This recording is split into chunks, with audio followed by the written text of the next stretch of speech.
Здравейте на всички вибоксъри и ютубъри, аз съм Lazy Punch и тук при мен е Ники Мати. Какво беше? Ники Мати 1 от VBox. Само Ники Мати, извинете, от VBox. И Ники Мати 100 от YouTube. Моля, дайте subscribe и на двамата.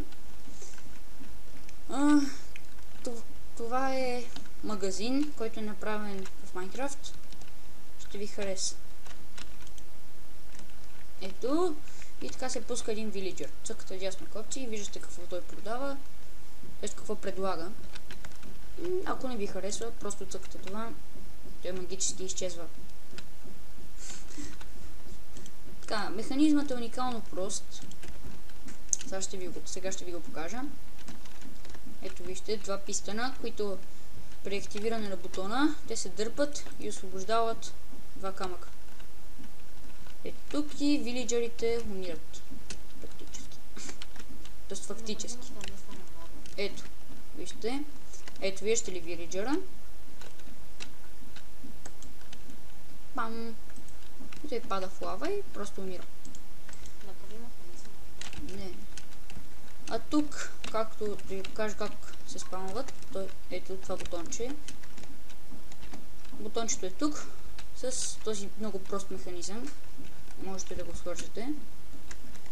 Тук просто ви трябва един диспенсър, слагате го и просто нагласите яйца. Той си ги пускам.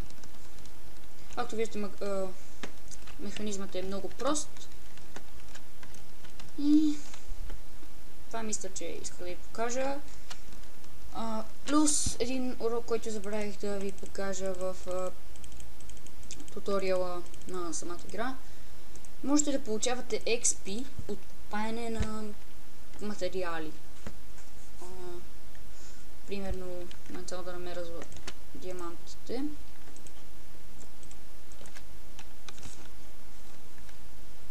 Вижте, тук има Survival Inventory, това мисля, че ви го показах. Actually, така.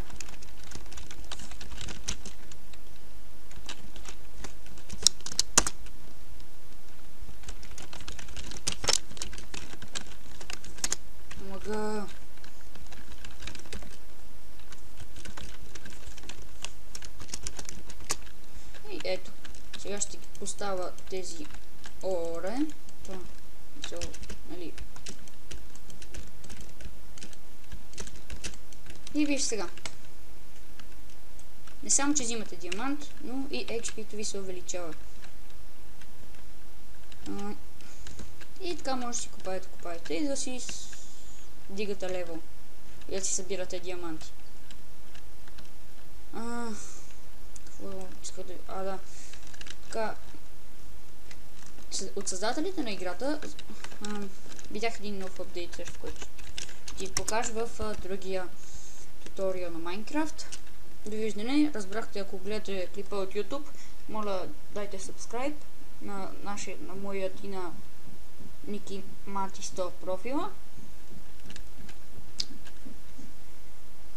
Ако гледате от VBox, моля харесайте го и го дадете в любими. Довиждане.